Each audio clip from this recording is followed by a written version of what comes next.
Oke ya, jadi kamu mengutip Mazmur 91. Itu bukan nubuatan untuk penyaliban. Karena apa? Kalau kita baca dari ayat pertama, Mazmur 91, orang yang duduk dalam lindungan yang maha tinggi. Ya, orang yang duduk dalam lindungan yang maha tinggi, yang selalu mengandalkan Yahweh yang adalah Yeshua HaMashiach, maka kita tidak akan jatuh, tidak akan tergeletak. Nah, coba dulu baca sebelumnya ya, 1. Orang yang duduk dalam lindungan yang maha tinggi, dia akan bermalam dalam naungan yang maha kuasa. Aku mau berkata kepada Yahweh, perlindunganku dan bentengku, Elohimku, aku percaya kepadanya. Sebab dia meluputkan engkau dari perangkap burung, dari tulah yang membinasakan. Jadi ini adalah ya, buat orang-orang yang selalu bersandar kepada Elohim yang maha tinggi, yaitu Yahweh. Maka kita akan selalu selamat. Walaupun 10.000 orang rebah di sebelah kiri kita, dan 10.000 rebah di sebelah kanan kita, tapi itu tidak menimpa kita. Nah, itu maksudnya, Dek ya. Namun kalau Tuhan Yesus masih menyatakan bahwa apa yang tertulis di dalam kitab Mazmur dan kitab para nabi akan digenapi akan dia, ya. Memang betul, karena Yesus itu adalah Yahweh yang melindungi kita. Makanya Yesus HaMashiach selalu melindungi dan menjaga kita, Dek, kalau kita selalu berharap kepadanya. Tetapi kalau nubuatan tentang penyaliban, kematian dan kebangkitannya di kitab Mazmur, itu bisa kita lihat di Mazmur 22, ya, bahwa Sang Mesias akan mengucapkan di atas kayu salib, Eli Eli lama sabachthani. Kemudian di Mazmur 22 ayat 19, bahwa para pemberontak itu akan membagi-bagi pakaiannya di antara mereka dan membuang undi di atas jubahnya. Nah, itu digenapi di Matius 27:35. Mereka membuang undi atas jubah Tuhan Yesus HaMashiach. Kemudian tidak satu pun tulangnya dipatahkan, yaitu Mazmur 34 ayat 21. Sehingga digenapi di Yohanan 19 ayat 33 sampai 36, Tuhan Yesus HaMashiach tidak satu pun tulangnya dipatahkan, ya. Kemudian dia akan diolok-olok di Mazmur 22 ayat 8 sampai 9, digenapi di Matius 27 ayat 43. Kemudian di Mazmur 69 ayat 22, dia akan diberi minum asam atau cuka, digenapi di Yohanan 19 ayat 28 sampai 29. Nah, itulah ya nubuatan tentang penyaliban, Dek. Jangan kamu asal comot. Asal comot aja kamu, Dek. Nah, kalau malaikat datang, Anda menuduh saya, sabar dulu. Anda menuduh saya asal comot, sabar. Anda menuduh saya asal comot, padahal saya tunjukkan datanya. Sedangkan Anda berasumsi tanpa ditunjukkan data. Mana yang harus dipercaya? Barusan saya tunjukkan dalilnya. Ya, tunjukkan di layar. Ya. Ya, silakan begitu dong. Mazmur 22 ayat 29 ya. Oke, ya udah saya tunjukin di layar.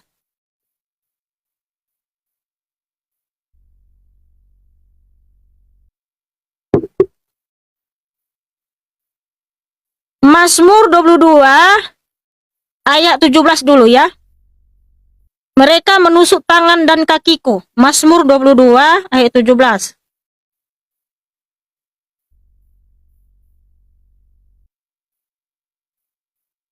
Nih, Dek. Mazmur 22 ayat 17. Karena dogi-dogi telah mengerumuni aku, segerombolan orang jahat telah mengepung aku, menusuk kedua tangan dan kakiku. Nah, digenapi di Yohanan 20 ayat 25. Yohanan 20 ayat 25.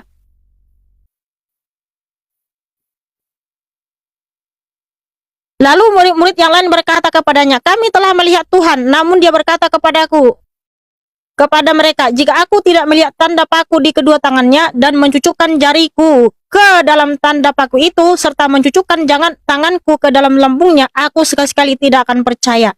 Jadi di sini ya, tangan dan kaki Tuhan Yesus HaMashiach dipaku, ya. Nah, kemudian Mazmur 22 ayat 29. Mazmur 22 ayat 19. Mereka membagi-bagi jubahku di antara mereka dan membuang undi untuk pakaianku. Nah, ini digenapi di mana? Mata'i 27 ayat 35. Ya. Mata'i 27 ayat 35. Dan sesudah menyalibkan dia, mereka membagi-bagi jubahnya dengan membuang undi supaya dapat digenapi apa yang difirmankan oleh seorang nabi. Mereka membagi-bagi jubahku di antara mereka sendiri dan atas pakaianku mereka membuang undi.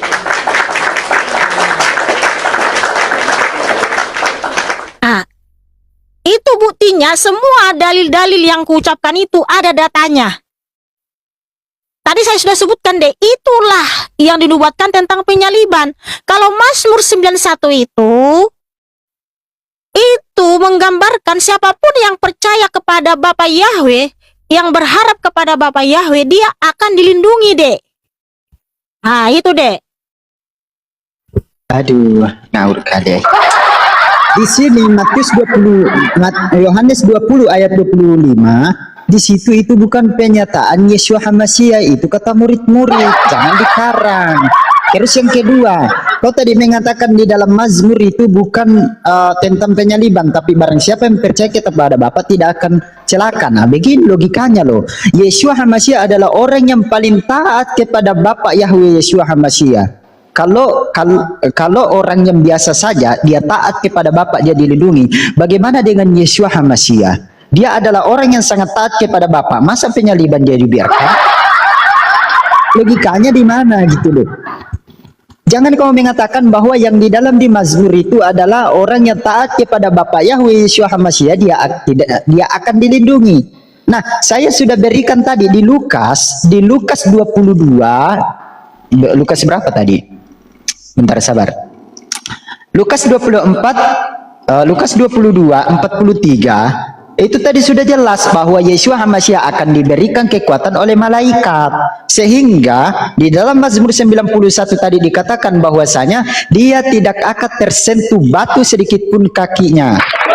Digenapi di mana? Di Lukas 22 nomor 43. Dan malaikat datang memberikan kepadanya apa? Dia diberikan apa? Apa? Kekuatan. Ingat, Yeshua HaMashiach sendiri yang mengatakan di dalam Mazmur, dan digenapi di Lukas 22 nomor 43 bahwasanya Yeshua HaMashiach akan diberikan kekuatan oleh malaikat. Tuhan diberikan kekuatan. Kok bisa Tuhan diberikan kekuatan? Dasarnya di mana ini? Tuhan diberikan kekuatan di logikanya mana gitu loh. Nih, saya kasih tunjuk tak datanya. Nih. Tuhan kok diberikan kekuatan, aduh. Ini Lukas 22. Lukas 22 ayat 43. Nah, ini dia. Ini apa di sini dikatakan? Nih. Tuhanmu maha kuasa tapi diberikan kekuatan sama malaikat. Rupanya malaikat lebih hebat dari Tuhan rupanya. Ini baca. Maka seorang malaikat dari langit menampakkan diri kepadanya untuk memberikan dia apa? Kekuatan kepadanya. Nah itu, Tuhanmu diberikan kekuatan. Untuk apa? Supaya dia diselamatkan. Gitu. Loh kok gelap ini? Ntar. Nah, silakan. Oke ya. Dek, janganlah kamu itu menjadi orang-orang yang guru-guru palsu di 2 Petrus 2 ayat 1 sampai 22. Karena apa? Guru-guru palsu, pengajar-pengajar palsu, nabi-nabi false itu, mereka itu menyangkal penyaliban, mereka menyangkal penebusan di atas kayu salib. Tetapi kalau kita anak-anak yang taat dan setia, 1 Korintus 1 ayat 18, sebab pemberitaan salib memang kebodohan bagi mereka yang akan binasa, tetapi bagi kita yang diselamatkan, itu adalah kuasa Elohim. Justru dek, di dalam kitab perjanjian lama, Bapa yang menubuatkan kalau dia akan ditikam di atas kayu salib. Ini dia datanya. Karena apa? Melalui darahlah kita diselamatkan, ya. Itulah kenapa ada kurban. Ada kurban darah domba di bait suci. Sedangkan kamu melakukan kurban setiap tahun yang mengikuti Abraham, tapi kamu nggak ngerti kurban Abraham di Gunung Moria. Ya, maknanya apa kurban Abraham di Gunung Moria? Itu adalah kurban bakaran. Kurban bakaran itu tujuannya untuk penghapusan dosa. Kejadian 22. Nah, Tuhan Yahweh sudah menubuatkan dan berfirman, Zakaria 9 ayat 11. Ya, Zakaria 9 ayat 11. Lagi pula, ini dengar ini dek. Ini dek. Lagi pula engkau oleh darah perjanjian denganmu, aku telah membebaskan tawanan-tawananmu dari lubang yang di dalamnya tidak ada air. Nah, apa ini? Darah perjanjian itulah yang membebaskan tawanan-tawanan dari lubang yang tidak ada air. Kamu tahu nggak lubang yang tidak ada air itu apa? Kuburan deh, alam barzah.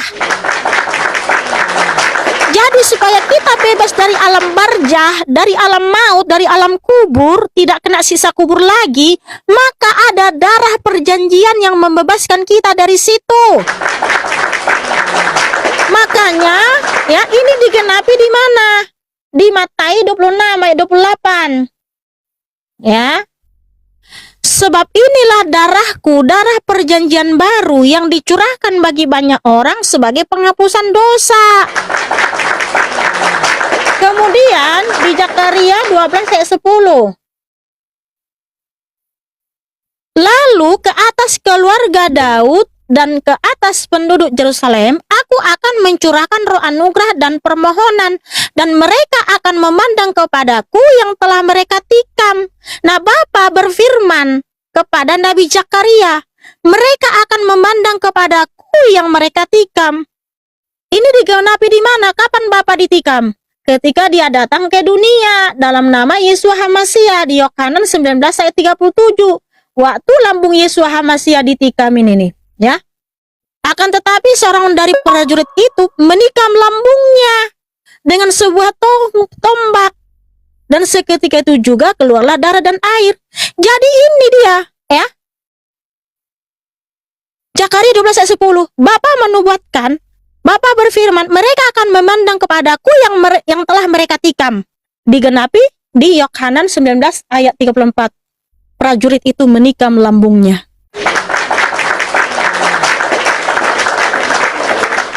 Ya. Sudah. Enggak, sebentar dulu, sebentar. Sabar dulu, sabar. Tunggu. Biar jangan hanya satu arah aja ini, karena dari tadi dari tadi kamu kan sibuk nih.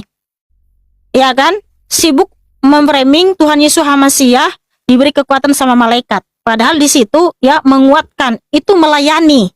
Dalam keadaannya seperti kita manusia, dia dilayani oleh malaikat, ya. Nah, menguatkan kok melayani, diberikan kekuatan. Itu artinya melayani. Memang ini sabar dulu, sabar. Ya, sudah, apa? Gimana? Sabar dulu, ya. Oke. Nah, Yeshua HaMashiach ketika dikuatkan oleh malaikat, di situ bukan berarti malaikat memberikan kuasa kepada Yeshua HaMashiach, no. Karena apa? Justru Tuhan Yeshua HaMashiach itu memberikan kita keselamatan kekal, di mana darahnya itulah yang membebaskan kita dari alam maut, yang menghapus dosa kita supaya kita bisa bangkit untuk hidup yang kekal. Itulah buktinya kalau Tuhan Yeshua HaMashiach tidak diberi kuasa oleh malaikat, tetapi malaikat itu melayani. Nah, sekarang pertanyaan saya, ya kan? Kalau menurutmu itu seperti memberikan kekuatan untuk kuasa, itu kan menurutmu tuh. Padahal tidak. Justru Tuhan Yesus HaMashiach membebaskan kita dari alam maut. Bukan menurut saya, itu tertulis. Diam dulu, sabar dulu. Ya, sabar dulu. Di situ Tuhan Yesus HaMashiach itu membebaskan kita dari alam maut, dari alam barzah dengan darahnya sendiri. Dan sudah dibuktikan melalui perbuatannya dia mati dan bangkit, disaksikan oleh para rasul. Sekarang pertanyaan saya, Dek. Apakah sesembahanmu itu berkuasa? Kalau betul berkuasa, keselamatan apa yang telah diberikan kepada umatnya yang sudah terbukti sehingga kalian tidak akan mengalami alam maut, tersiksa di alam maut, membebaskan kalian di alam maut, Apa buktinya? Silakan pakai data, ya. Silakan. Oke, baik. Assalamualaikum. Oke. Berbicara tentang keselamatan di dalam Islam, itu standarnya tidak seperti Kristen yang Tuhannya harus mati repot-repot. Tapi apa yang dijanjikan oleh Islam? Al-Quran mengatakan surah Fussilat ayat yang ke-30 nih, saya tunjukkan. Fussilat yang bukan dulu, di sini dulu di surah Ali Imran, ya, saya tunjukkan dulu datanya. Di surah Ali Imran ayat yang ke-15, mana deh? Ini dia. Di surah Ali Imran ayat ke-15, apa kata Allah Subhanahu wa taala di sini? Ini dia. Qul a'unabbiukum bi khairin min dzalikum. Nah, lihat di sini, perhatikan di sini, perhatikan biar ini apa namanya? Nih. Apa katanya di sini? Katakanlah, maukah ku kabarkan kepadamu apa yang lebih baik daripada demikian itu? Apa yang demikian itu? Kalau dibaca di 15-nya yaitu perhiasan dunia, para istri, anak-anak, harta benda dan lain sebagainya. Di sini katakan qul, katakan kepadanya, a'unabbiukum bi khairin min dzalikum, maukah kamu kutunjukkan lebih baik daripada apa? Bisa lihat di situ kan, kabur soalnya di sini. Katakanlah Muhammad, aku akan kabarkan kepadamu apa yang lebih baik daripada demikian itu. Bagi orang-orang yang bertakwa, tersedia di sisi Tuhannya, mereka akan mendapatkan surga yang dimana di bawahnya itu mengalir sungai. Khalidina fiha, mereka kekal di dalamnya. Wa azwajum mutahhara, dan mereka mendapat istri-istri yang suci. Dan waridwanum minallah. Terus di surah Fussilat yang ke-30, ini saya tunjukkan. Fussilat ayat yang ke-30. Ini mengenai tentang keselamatan Islam, ya. Karena Islam itu tidak perlu repot-repot Tuhannya mati untuk menebus dosa, itu enggak. Karena di Islam itu pengampunan, bos, bukan penebusan. Kalau penebusan itu, nah, itu beda lagi. Nih, di sini, apa di sini dikatakan surah Fussilat ayat ke-30?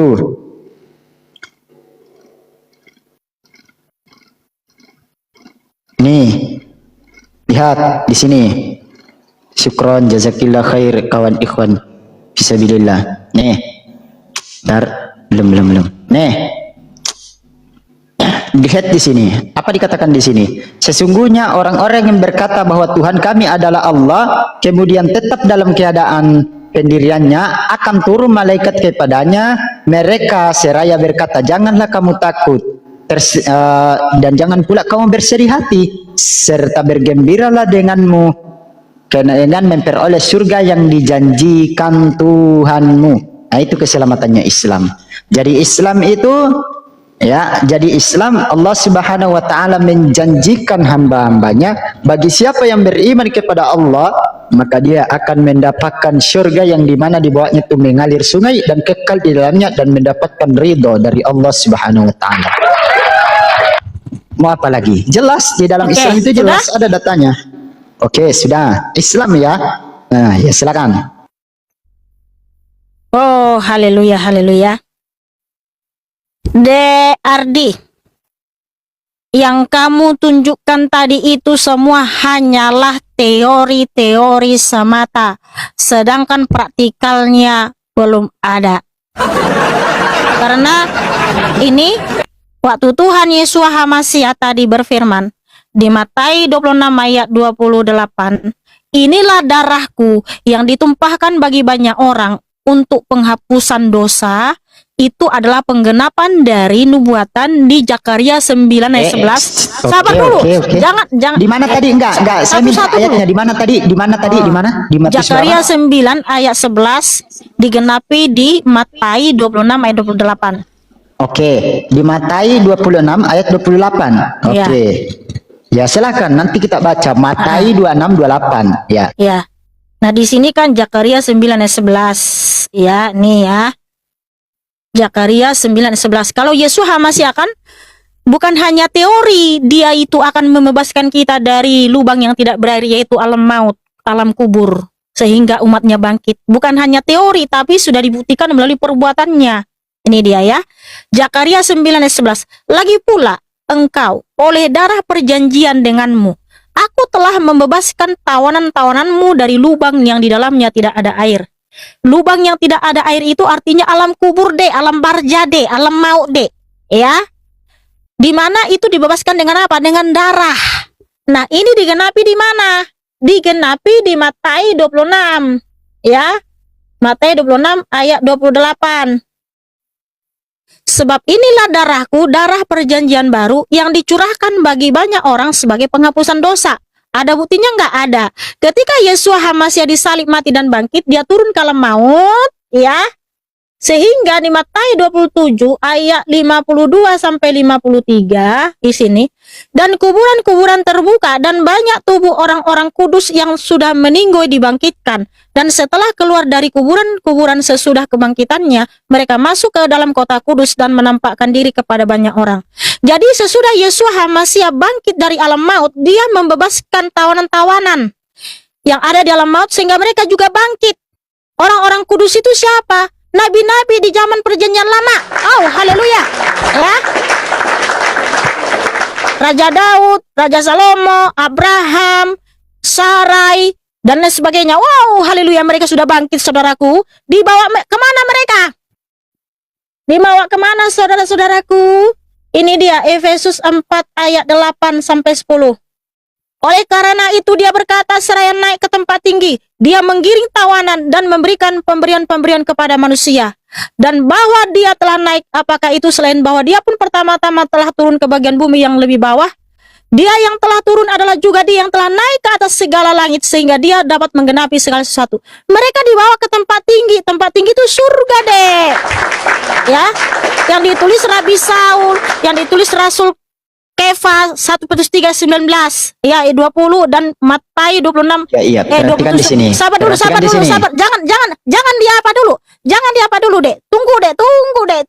Jangan dulu kelepar. Jangan dulu. Terima kasih penyangkai. Sabar. Ada rasul-rasul yang memberikan kesaksian. Rasul Kefa, Rabi Saul, Rabi Matius, 3 rabi, ya, 3 rasul memberi kesaksian. Mereka menyaksikan dengan mata kepala mereka sendiri Tuhan Yesua HaMasiah sudah membebaskan umatnya dari alam maut, dari alam kubur, alam barza, sehingga dibawa ke tempat tinggi itu surga. Itulah keselamatan kekal, sehingga siapapun yang percaya kepada Tuhan Yesua HaMasiah pasti akan dibawa ke tempat tinggi itu surga. Kita akan dibebaskan dari alam maut. Nah, sedangkan yang kamu tunjukkan tadi, ya, di Ali Imran ayat 15 dan juga Fusilat ayat 30, ini teori, Dek, bahwa Tuhanmu akan memberikan surga. Lah, praktikalnya ada nggak buktinya kalau Tuhanmu itu sudah menyelamatkan umatnya sehingga kalian yang menyembah Tuhanmu juga nanti akan masuk surga? Hello. Ada praktikalnya nggak? Itu tadi teori, Dek, yang kamu sampaikan, Dekku. Praktikalnya mana kalau Tuhanmu sudah membawa umatnya ke tempat tinggi itu surga? Yang menyaksikan siapa? Minimal ada 2 orang saksinya. Kalau hanya 1 bisa diragukan. Oke, baik. Ya, silakan Dari jawab pakai tadi data. berbicara tentang teori. Apakah yang kau baca itu adalah bukan teori? Itu adalah sebuah teori. Dari situ kamu membaca kitab sucimu itu hanya sekedar teori. Kalau saya juga mau berstatement itu adalah teori. Ketika saya mengatakan kitabmu itu dongeng, apakah engkau terima? Enggak. Karena kenapa? Itu juga yang kau baca itu adalah teori. Teori yang kau baca. Apakah kau melihat yang langsung Yesua HaMasiah disalibkan? Kan tidak. Berarti itu adalah sebuah teori juga. Maka kita mengetahui kebenaran masing-masing dari kitab suci sendiri itu adalah teori. Bukan pembuktian secara manual. Nah, di sini saya mau tanggapi tentang Matius 26 ayat 28. Aduh. Teori berbicara teori, yang kau baca itu pun teori. Jangan ngeyel. Mana sih? Nih. Ini dia. Dibaca di sini. Dari ketika mereka sedang makan, Yesua mengambil roti, mengucap berkat, memecah-mecahkan, lalu memberikan kepadanya murid-muridnya. Itu yang kau baca, bukan YLT3 itu. YLT3 baca. Apa sih susahnya kamu baca YLT3 loh, Dek? Iya, sabar. Bentar, aku tutup kamera dulu. Ngel kalinya ini tuh. Kan sudah kau unduh ILT3, ngapain lagi kau ke TB ya? Cinta kali kau Iya, ke TB, karena ada nama Tuhanmu di situ. Bukan. Kok kejepit ini dibacakan LAI. Yang tikali kurupanya sama LAI. Nih, di sini apa? Dan sementara mereka makan setelah mengambil roti dan memberkatinya Yesus memecah-mecahkan dan memberikan kepada murid-muridnya, dan dia berkata, ambillah, makanlah, inilah tubuhku. Dan setelah mengangkat cawan dan mengucap syukur, dia memberikannya kepada mereka sambil berkata, minumlah kamu semua daripadanya, sebab inilah darahku, darah perjanjian baru yang dicurahkan bagi banyak orang sebagai penghapusan dosa. Ini perumpamaan tentang roti, bukan fisik yang secara manual. Ini adalah di sini tadi yang dikatakan darahku dan tubuhku itu adalah perumpamaan dari roti. Makanya baca ayat sebelumnya, jangan dipotong. Baca ayat sebelumnya, coba itu, baca ayat sebelumnya, coba saya mau dengar, baca ayat sebelumnya. Biar Anda paham kalau itu adalah sebuah perumpamaan, pemberkatan tentang roti yang dipecah-pecahkan oleh Yesus HaMashiach diberikan kepada muridnya. Dan minum cawan itu, kalau mau tahu cawan itu apa, baca lagi ayat setelahnya. Apa itu ayat setelahnya? Kemudian Yesus berkata kepada mereka, kamu semua akan tersandung olehku pada malam ini, karena telah tertulis, aku akan memukul gembala dan domba-domba dari kawanan itu akan bercerai-berai. Gitu. Baca ayat sebelumnya. Itu adalah sebuah perumpamaan dari roti, bukan tubuhnya secara fisik. Bukan. Baca. Silakan. Berbicara tentang teori-teori. Yang kamu baca itu pun adalah sebuah teori. Karena kau tidak menyaksikan langsung Yesus HaMashiach itu mati dan bangkit. Saya memberikan data di dalam Al-Quran. Kau mengatakan itu adalah teori. Ya sama, standar kita sama. Itu adalah teori, cuman hanya berbeda materi. Tapi sama-sama teori kan. Kenapa harus saling menyalahkan kalau kita mengetahui tentang keselamatan kitab suci masing-masing? Karena itu adalah sebuah teori juga. Silakan.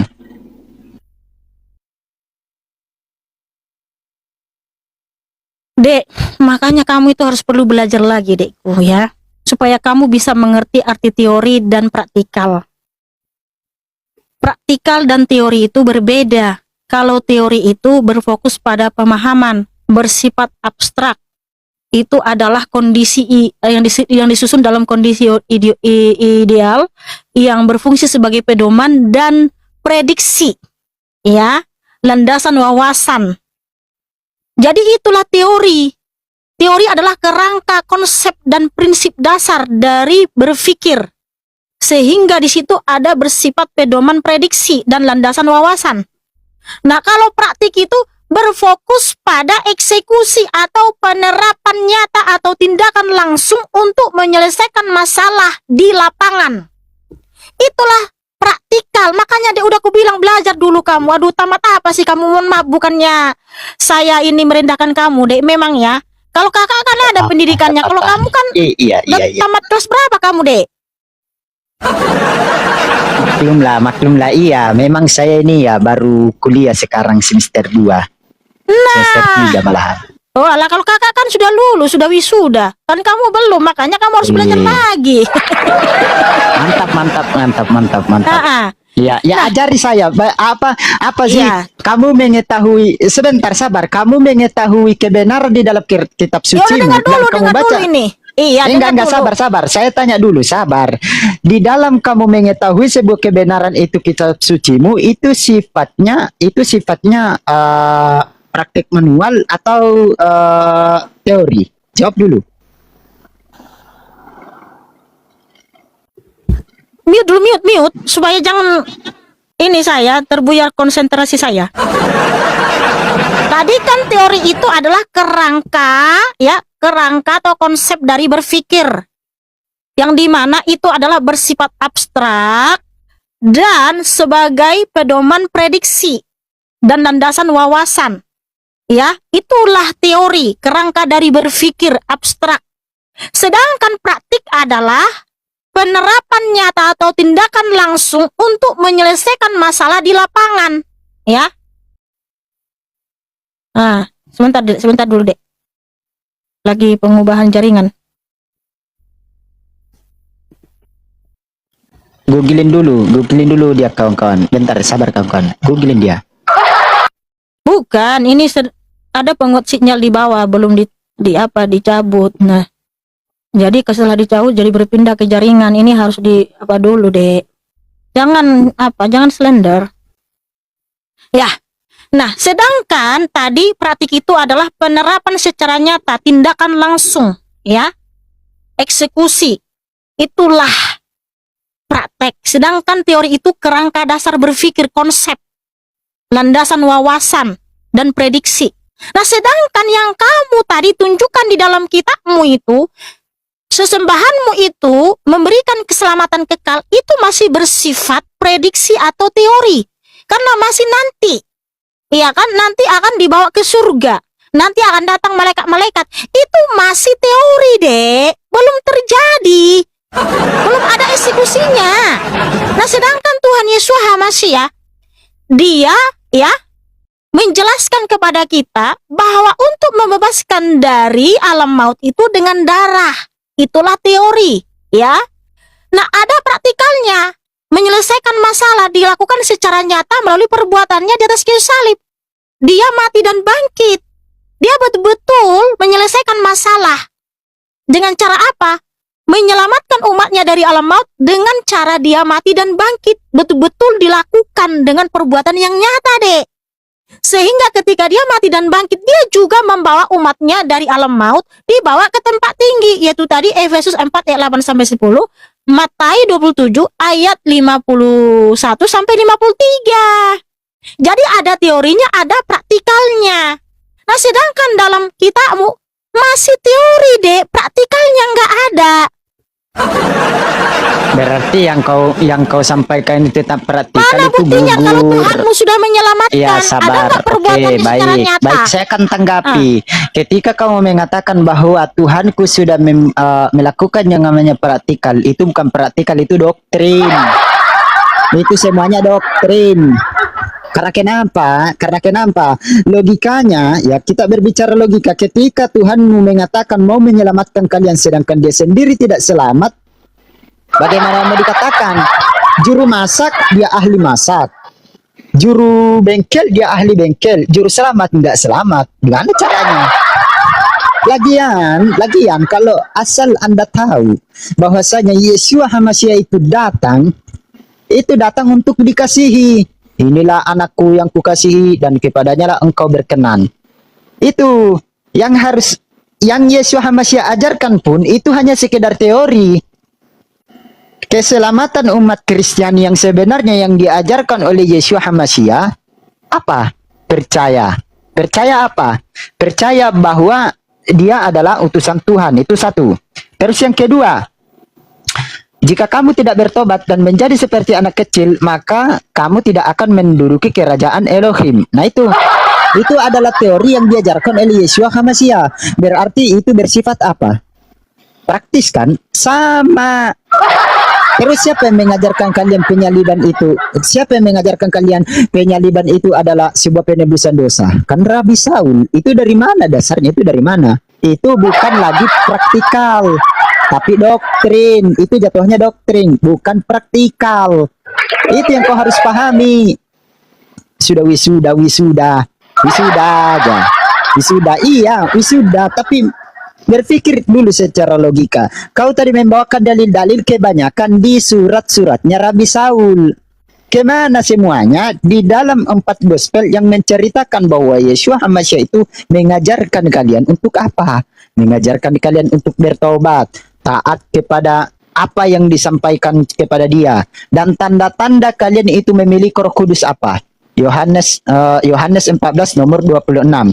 Kamu akan mengingat semua perkataan Yeshua HaMashiach, bukan kamu berpatokan kepada Rabi Saul. Baca. Udah, cukup deh. Kebanyakan kamu penarasi kosong kamu. Dek, jangan kamu ikuti para polemikus yang bernarasi Yeshua HaMashiach tidak selamat. Hello. Uang Tuhan Yeshua HaMashiach pemberi keselamatan kekal. Mana buktinya? Yaitu dengan kematian dan kebangkitannya. Kalau Yeshua HaMashiach tidak pernah mati dan bangkit, nggak akan ada kebangkitan, Dek. Yeshua HaMashiach sudah melakukan perbuatan yang ajaib dan dahsyat, di mana dia membangkitkan umatnya dengan darahnya yang suci. Jadi jangan pernah kamu bilang, dia aja tidak selamat loh. Justru di atas penyaliban itu dia sedang menyelamatkan umatnya. Kematian dan kebangkitannya itulah yang menyelamatkan umatnya. Dan sudah terbuktikan tadi Matius 26 ayat 28, orang-orang kudus yang sudah meninggoy, yaitu nabi-nabi, itu sudah dibangkitkan deh. Matius 27 ayat 50 sampai 53. Siapa orang-orang kudus itu? Ya, Abraham, Sarai, Raja Daud, Raja Salomo, Nabi Musa, Nabi Zakaria, Nabi Yesaya, Nabi Yeremia. Mereka semua orang-orang kudus deh, itu sudah dibangkitkan dan sudah dibawa ke surga. Di mana dalilnya? Efesus 4 8 sampai 10 diberi penglihatan kepada Rabi Saul, diberi penglihatan kepada Rasul Kefa, 1 Petrus 3 ayat 19 sampai 20. Disaksikan langsung oleh Rasul Matai, ya, Rasul Matius, yaitu di Matius 27 ayat 50 sampai 53.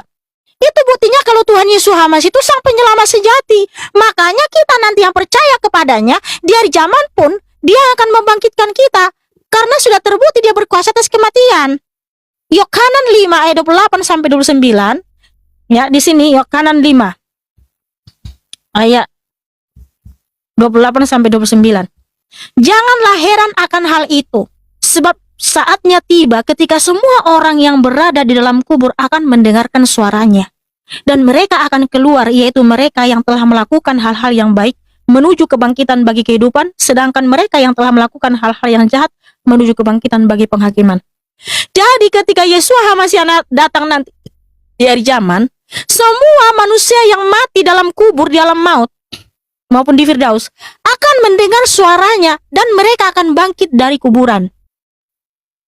Orang-orang yang selama hidupnya taat dan setia kepada Yesus HaMashiach dibangkitkan untuk dibawa ke surga, ke langit baru, bumi baru, Yerusalem baru. Sedangkan orang yang melakukan kejahatan dibangkitkan untuk dicampakkan ke dalam lautan api dan belerang. Itulah kematian yang ketiga. Kematian yang kedua. Nah, sudah pasti itu akan terjadi karena Tuhan Yesus HaMashiach sudah terbukti menyelamatkan. Nah, sedangkan dalam kitabmu, di mana sesembahanmu pernah menyelamatkan? Siapa yang pernah dibangkitkan oleh sesembahanmu yang dibawa ke surga, sehingga nanti di hari zaman juga kalian akan dibangkitkan, karena kalian juga mengimani ada kebangkitan di hari zaman, di hari kiamat. Mana buktinya kalau Tuhanmu akan membangkitkan orang mati, sedangkan Tuhanmu aja tidak ada buktinya membangkitkan orang mati? Kalau betul ada membangkitkan orang mati, tunjukkan dalilnya. Siapa yang pernah dibangkitkan oleh sesembahanmu? Siapa saksinya? Namanya siapa? Kalau betul nanti sesembahanmu yang membangkitkan orang mati, menyelamatkan orang mati, itu kan tadi teori yang kamu sampaikan, Dek. Ya, oh kalau nanti akan datang malaikat. Semua teori, nggak ada pembuktiannya. Ya, sabar. Terakhir. Karena saya juga ada urusan, saya harus turun ini besok. Ada presentasi. Jadi saya akan mengerjakan tugas dulu. Jangan kau bilang saya lari. Besok-besok saya naik lagi. Terakhir. Aku nggak seperti itu. Kamu pikir aku suka framing? Ya, oke. Mungkin ini. Bentar begini, Mikana.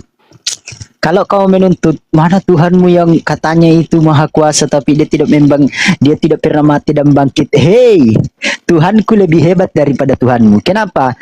Tuhanmu ya itu dulu dia mati lalu dia bangkit. Tuhan saya menyelamatkan Nabi Isa alaihissalam tanpa kematian, langsung naik ke surga.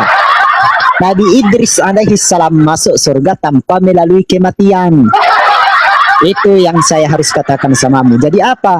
Tuhanku lebih hebat daripada Tuhanmu. Karena kenapa? Tuhanmu harus repot-repot mati. Sedangkan Nabi Idris alaihissalam ya yang dimasukkan oleh Allah ke dalam surga itu tanpa melalui kematian. Jeder kong. Nabi Elia naik ke surga itu tidak mengalami kematian. Kenapa engkau komen Tuhan ke Nabi Elia? Yesus Hamasya mati dulu baru naik ke surga, baru Tuhan dia. Berdasarkan Roma 14 nomor 9, disitulah titik letaknya Yesus Hamasya jadi Tuhan. Asal kau tahu itu ya. Jadi besok-besok saya akan naik lagi. Saya dulu mengerjakan tugas. Sebentar dulu, bantah dulu. Sebelum turun sebentar dulu. Ya, tadi Idris apa yang mau kau bantah? Bantah dulu, sabar dulu, jangan seenaknya aja kau bernarasi di sini. Semua itu harus dibantah. Idris dalam agamamu itu merujuk kepada Henok, Nabi Henok, ya. Nabi Henok itu yang angkat dia ke surga itu Yahweh Yesus Hamasya. Bertanya tentang imanku. Iya, kenapa? Loh, iya, kenapa? Imanmu itu harus berdasarkan fakta, bukan halu. Imanmu itu harus berdasarkan fakta, bukan halusinasi. Kok halusinasi? Kamu kan bawa Nabi Henok yang di dalam agama kalian disebut Idris. Nah, yang mengangkat Nabi Henok, dengar dulu ya. Loh, justru yang mengangkat Nabi Henok itu ke surga itu Yahweh Yesus Hamasya. Kok kamu sungguh nekat yang nyata, gitu loh? Mengklaim-klaim. Apanya? Sungguh nekat yang nyata. Apanya? Sabar, ya. Kejadian 5 ayat 24. Dan Henok hidup bergaul dengan Elohim. Elohim yang mana? Yahweh Yesua. Kemudian dia tidak ada lagi karena Elohim telah mengangkatnya. Itu ya, yang itu kedua. Kan itu kita. Ini sekarang saya membantah kamu dengan senanya tadi mengklaim-klaim, ya. Kemudian Nabi Elia diangkat ke surga disaksikan oleh Nabi Elisa di 2 Raja-Raja 2 ayat 11. Itu yang mengangkat dia ke surga itu adalah Yahweh Yesua Hamasya. Nabi Musa diangkat ke surga, yang mengangkat siapa? Yahweh Yesus Hamasya. Itulah buktinya kalau Yahweh Yesus Hamasya itu adalah Tuhan di atas segala Tuhan, Raja di atas segala Raja, yang terbukti sudah mengangkat umatnya ke surga. Sahabat dulu, ini saya mau membantah tadi narasimu. Nah, kamu bawa Nabi Isa. Nabi Isa ini siapa? Siapa yang melihat Nabi Isa diangkat ke surga? Kalau itu betul, siapa yang melihat? Siapa yang melihat Nabi Isa diangkat ke surga? Sebentar, begini loh. Nggak bisa jawab kan? Begini, berarti kamu sabar. Sejak kapan Nabi Elia? Ya, sejak kapan Nabi Isa? Nabi Isa ini siapa? Apakah Nabi Isa ini ada? Kalau betul Nabi Isa ini ada, tolong jawab pertanyaan saya. Di Quran surat 3:49, Nabi Isa alaihissalam diutus ke Bani Israel. Artinya dia rasulnya orang Israel dong. Lah, kalau betul apa kata kitamu? Kalau betul apa kata kitamu? Tolong tunjukkan data di dalam sejarah Israel atau di dalam kitabnya orang Israel. Orang Israel pernah punya nabi namanya Isa alaihissalam, penyembah ilah Arab.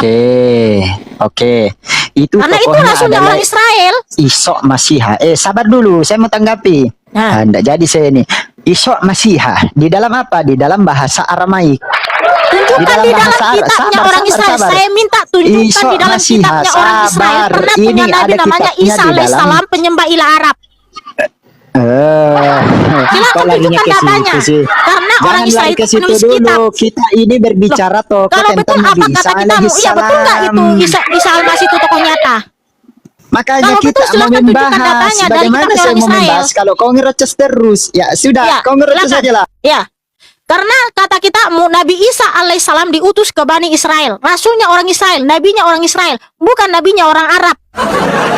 Ya memang bukan nabinya orang Arab. Ya udah, kalau begitu di mana datanya orang Israel pernah punya nabi namanya Isa alaihissalam, penyembah ilah Arab. Ya sudah. Ya udah, silakan tunjukkan datanya di dalam kitabnya orang Israel. Ya, silakan tunjukkan. Sendiri. Saya mau lebih baik saya kerjakan PR daripada debat kusir kayak gini. Ya udah, silakan tunjukkan kalau betul Nabi Isa alaihissalam itu tokoh nyata. Diam. Saya tunggu jawabannya. Pakai data ya. Di dalam bahasa Aramaik, ya, itu adalah bahasa sehari-hari Nabi Isa alaihissalam. Ya, itu namanya apa? Apakah namanya Yosua? No. Namanya itu Isok Masiha. Kalau dalam bahasa Arab itu disebut Isa. Isa. Ada kolerasinya. Nah, terkait dengan masalah pelafalan itu memang sudah terbiasa. Bahkan zaman sekarang juga ada. Bahkan zaman sekarang juga itu ada kayak kayak sedikit pengalihan nama bahasa itu ada. Itu hanya itu adalah terbiasa. Contoh Musa, Moses. Di dalam bahasa Ibrani apa? Di dalam bahasa Ibrani Musa itu namanya apa? Saya tanya dulu samamu. Di dalam bahasa Ibrani namanya apa? Namanya siapa? Mose. Di dalam bahasa Inggris? Mose juga. Moses. Kalau dalam bahasa Ya Inggris. bukan, karena nama itu nggak bisa diganti-ganti, tetap Mose. Kau itu baru wisuda kelas 1 udah mau membantah Karena banyak. proper name itu di mana-mana tetap sama. Mose. Seluruh Yesua. Seluruh pakar orang Kristen yang ada di Indonesia itu semuanya menyepakati, dia juga mempermasalahkan itu. Yang paling kritis terhadap itu adalah kau yang baru wisuda kemarin. Ibu Rita Wahyu saja sekelas pengajar Ibrani yang dia pakar dalam bahasa Ibrani mengatakan Yesus Kristus di dalam Alkitab dan Isa Al-Masih yang ada di toko Quran itu adalah toko yang sama. Lebih baik saya mendengarkan Ibu Rita Wahyu, dia pakar dalam Ibrani ini, daripada kau membaca Ibrani terbata-bata. Gampang kok, cara bantahnya itu sangat gampang. Karena kau terlalu berfanatik terhadap pendapatmu sendiri. Ketika saya berstatement di luar daripada apa yang pendapatmu, kau nggak terima. Maka apa? Saya membawakan literasi dari Kristen itu sendiri. Kau mau bantah pun silahkan, kau bantah Ibu Rita Wahyu. Bantah. Ibu Rita Wahyu mengatakan Yesus Kristus, Yesua HaMasyiah yang ada di dalam Alkitab dan ada di dalam Quran yang disebutkan Isa Al-Masih itu adalah satu toko yang sama. Cuman ceritanya berbeda. Kok nggak bisa bantah itu? Makanya nih literasi dari Kristen. Jangan kau bilang lagi itu anu apa ini. Kau perhatikan di sini, perhatikan baik-baik. Saya tunjukkan datanya. Habis ini saya turun, malah saya kalau. Gini aja.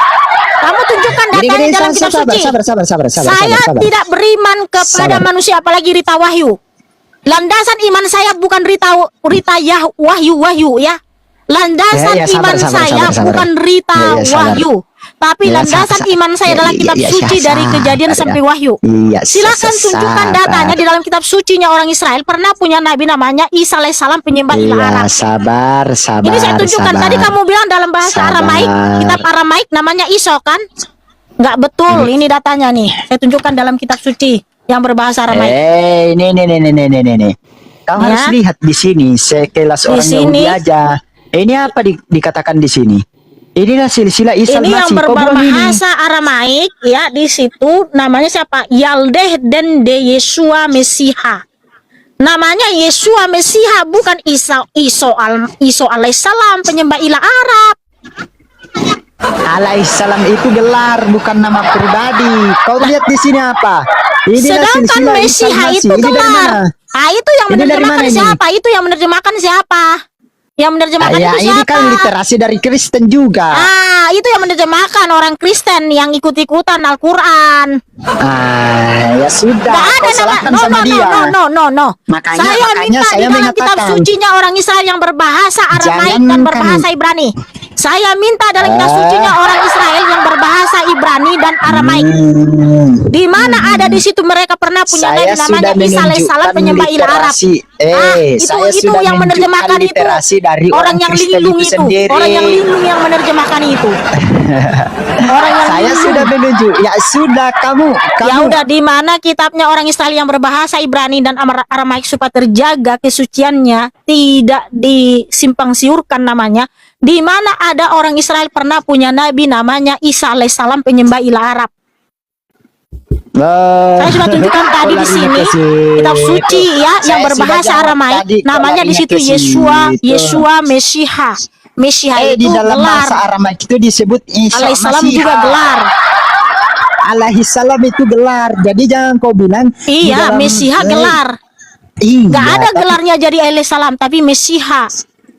Iya, kalau kan dalam Al-Quran dikatakan Al-Masih karena itu hanya berbeda bahasa. Isanya di mana? Isanya di mana? Karena Yesua namanya.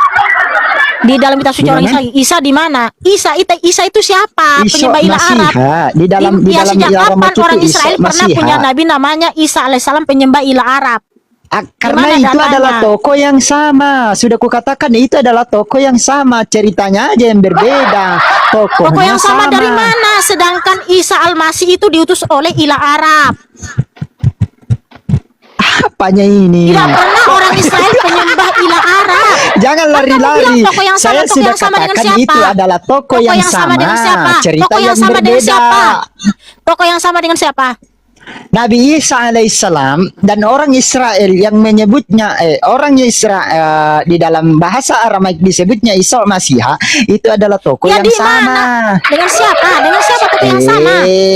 Makanya kau baca. Dengan siapa? Sebutkan dulu dengan siapa? Dengan siapa toko yang sama? Toko yang Nabi Isa alaihissalam dan Yesus itu adalah toko yang sama. Namanya aja bukan Yesus loh. Di sini nama Tuhan Iya, saya oke, siapa? Yesua atau Isa Masih sama aja itu. Di mana Toko yang persamaannya? sama. Apakah sama? Apakah sama ya? Ardi dengan Budi.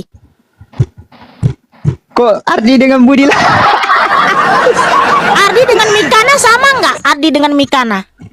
Coba gini, enggak sama. Masa kau Oke, gini. samakan Yesus Hamasiah Isa alaihissalam? Dari namanya saja sudah oke, beda. baik, oke, Isa baik. alaihissalam itu Saya penyembah bilang ilah sama kau Arab. dulu. Sedangkan Yesus Hamasiah adalah Saya Elohim tanya itu sama sendiri. kau. Saya tanya sama kau.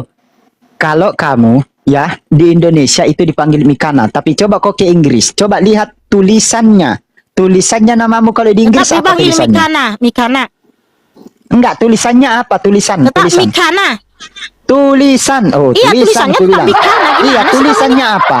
Seperti apa? Ya, Seperti tetap apa? Coba Mikana. ditunjukkan dulu. Ditunjukkan. Mikana. Iya, tapi kalau di Inggris orang yang menyebutmu seperti ini, dia disebut apa? Dia menyebutnya apa? Tetap Mikana. Mikana. Mikana, tetap Mikana. Kalau orang Inggris membaca seperti ini, apakah dia mengatakan Mikana? Pasti dia Iya, mengatakan tetap Mikana. Mikana. Enggak, Mikana. Mikana. Mikana, tetap Mikana. Mikana. Tetap Mikana. Oh, enggak, Nggak usah